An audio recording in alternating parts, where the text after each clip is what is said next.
Hello, friends, and welcome back to Malicious Compliance Stories. Let's start with a story that proves patience has its limits and karma has a sense of humor. But before we begin, best way to support our channel is to leave comments, like, and subscribe with the turned-on bell so you don't miss the new video every single day. Here we go. How I outgifted my manipulative stepmom. This happened a long time ago, before the internet was so dang popular. I'm 43 now, but was 18 when this story began. My dad's not always been lucky in love. He raised my brother and I from the age of 6 years old. Our first stepmother was, and still is, our mom, a title that's earned. My dad was still on friendly terms with her and fully supported our continued relationship. He married our second stepmom in our early teens, but they split a few years later. She's actually a lovely lady, but we lost touch. Just after I graduated high school, he met Kate. I had a part-time job and was attending college classes at the age of 18. I paid rent and helped keep the house and our pets taken care of. Even before moving in our house, Kate was constantly there, whether or not my dad was. My best friends happened to be males. I worked with several others at a golf course. I did have a couple female friends, but they lived an hour away. My dad understood that my brother and I still had a good relationship with our mom and was supportive regardless of blood. Kate, however, simply couldn't wrap her head around the concept. Kate would often corner me between classes and work shifts while my dad was at work. They hadn't yet married, yet she would try to lecture me on my behavior. She accused me of being lazy and ungrateful. She often tried to make me feel slutty for being friends with and hanging out with guys. The funny bit here was that at 18, I'd never gone on a date. I paid $250 a month for rent, which I know isn't much, but I also kept the house clean and did everybody's laundry. I had 5 college classes that I paid for and worked 30 hours a week. I very rarely went out socially. When she began to accuse me of helping my dad to hide other dating habits or girlfriends, I knew beyond a doubt this chick was nuts. Kate claimed that, of course, I knew about his relationships and calls to other women. After all, being his daughter and living under the same roof, how could I not know? I tried to explain how bonkers that was, but she kept on. I warned my dad, but his rose-colored glasses prevented him from seeing the truth. After dating a few months, they got married. Her son, my brother, and I all got along really well. Her son eventually even moved in with my male bestie. I was trying to save money, which is why I remained in their house. Eventually, my car died, forcing me to quit school. Until I got another car, my bestie or his dad would get me to work, and a coworker brought me home. At that point, I worked 40 hours a week, still maintained the house, did laundry, even Kate's, and looked after all the animals. She'd brought her dog and expected me to take care of her too. Our little conversations became part of my daily routine. I pretty much tuned her out most of the time. After all, my dad seemed happy. After 2 miserable years, I moved out. One evening, I overheard my stepbrother on the phone with his girlfriend. Recently had moved back in. He'd mentioned that my bestie had called the house looking for him, but wasn't sure how best he knew where he was. I calmly mentioned that I had told him the last time we spoke. Apparently they had a falling out, but neither wanted to worry me, so they didn't mention it. Well, Kate heard that and completely flew off the handle at me. At this point, I had 1 full-time day job, 1 part-time night job, and 1 family that I babysat for once a week. I was never really around beyond cleaning and sleeping. Kate began yet again on my laziness and how I wasn't grateful for being able to live there. I was always out with guys and obviously allowing things to happen. Mind you, I was still a virgin. My late nights made them look bad. I needed to mind my own business and stop putting my nose where it didn't belong. My stepbrother tried to tell her that I had no idea that he and my bestie had a falling out. He tried to explain that they had agreed not to involve me, so I had no idea that he didn't want my bestie to know he was there. Kate refused to hear it. Usually her rants took place when nobody was around. I hadn't been home a lot and avoided her whenever possible, so this was the first time my dad and stepbrother witnessed anything. I'm generally easygoing and patient, but that night was my last. As I stood up glaring at her, waiting for a moment to speak, I felt hands hold my shoulders and slowly go to the fists I didn't realize were clenched. My stepbrother placed himself between us, faced me, and told me to breathe. At that moment, I looked at my dad and told him I loved him before apologizing. Then, holding my stepbrother's hand for support, I told her plainly that I would be moving out that night. I moved in with my bestie and his parents, with my stepbrother helping to explain why. A few months later, their marriage began to fall apart. She accused my dad of abuse, which her own son denied in court. She accused him of stealing her money, which the bank proved untrue. She accused him of having affairs, which was easily shown to be a lie. His work schedule and his time home, proven by cameras from nearby businesses, showed he was always at one or the other. Here's where my petty comes to play. Perhaps I'm an a-hole, but I simply don't care. I maintained a friendship with my stepbrother, former stepbrother, for a long time before losing touch.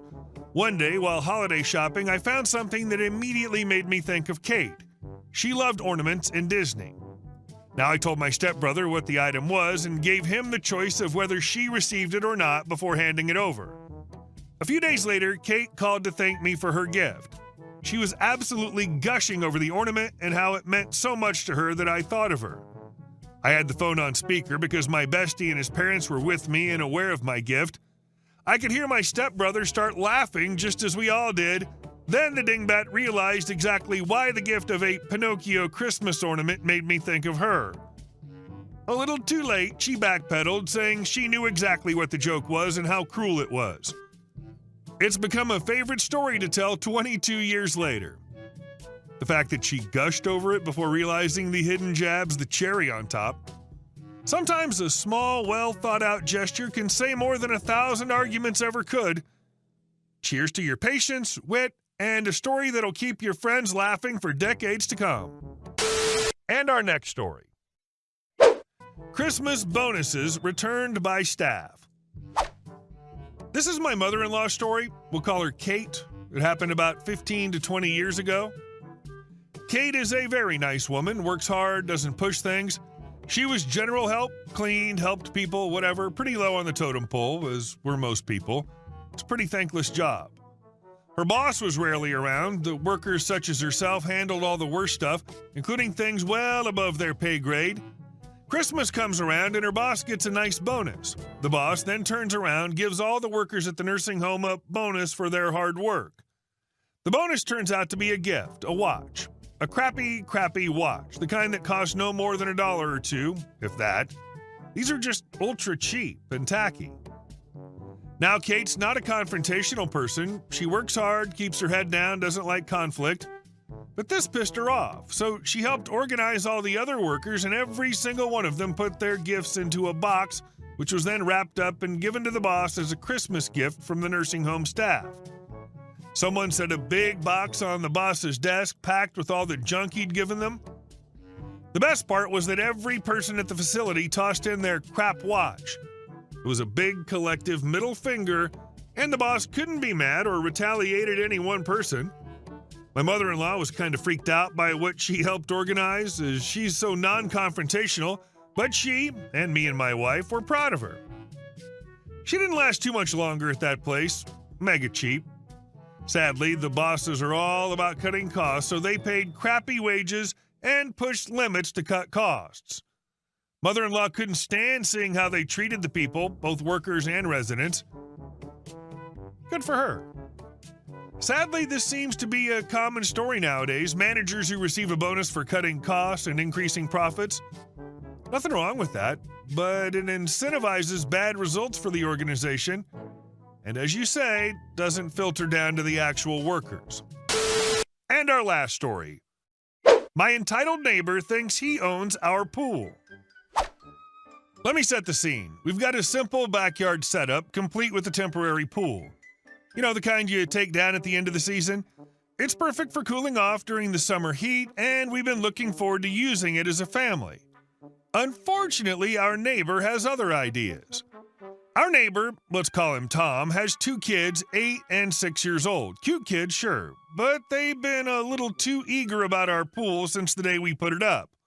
The moment they saw it, they ran over to the fence and yelled, "Can we come swim, please?"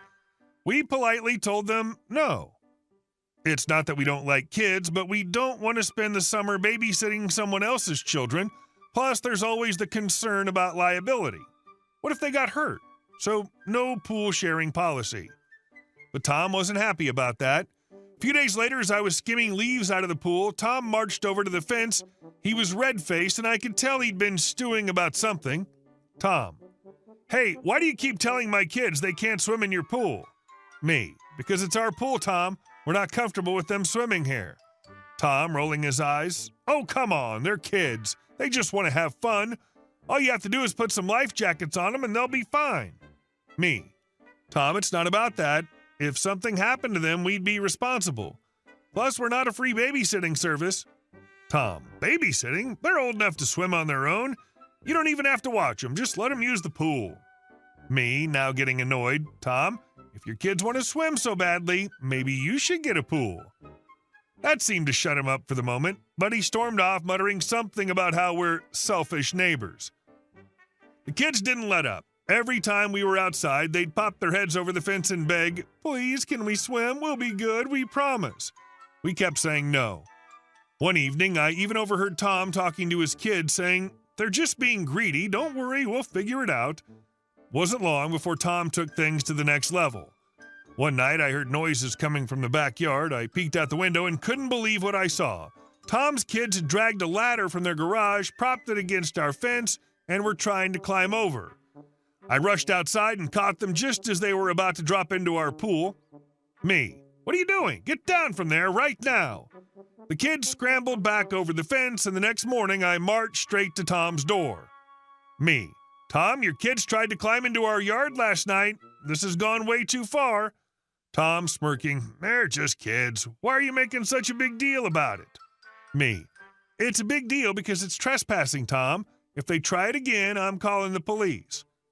After that incident, we got serious. We added a padlock to the gate, reinforced the fence, and always made sure to remove the pool ladder when we weren't using it. Still, the entitlement didn't stop. A few days later, Tom caught my wife in the yard and decided to give her a piece of his mind. Tom: "You know, you're being ridiculous about this pool thing. It's just a pool. What's the harm in letting them use it?" Wife: "The harm is that it's our pool. You're not entitled to use it just because you live next door. If your kids want to swim, you need to buy your own pool." Tom, scoffing: "I've never met neighbors so selfish. What kind of people don't share with kids?" Wife: "What kind of parent teaches their kids it's okay to trespass?" At that, Tom turned on his heel and stomped away, yelling something about how he'd fix this and we'd regret it. We haven't seen him since, but we're staying vigilant. The pool's locked up tighter than Fort Knox, and we've made it clear to the kids that there will be consequences if they try sneaking in again. We don't mind being neighborly, but there's a line. It's not our job to entertain Tom's kids or put our family at risk just because he refuses to take no for an answer. It's wild how entitled some people can be. A pool's a private luxury you've worked hard to enjoy with your family, not a community amenity for the neighbor's kids. The fact that you had to reinforce the fence and lock up everything just to keep them out is ridiculous. And his excuse of "they're just kids" is infuriating. Teaching them boundaries is part of his job as a parent. But instead he's modeling entitlement and disrespect for others' property. Hey guys, thank you all for watching the video. I'll see you in the next one.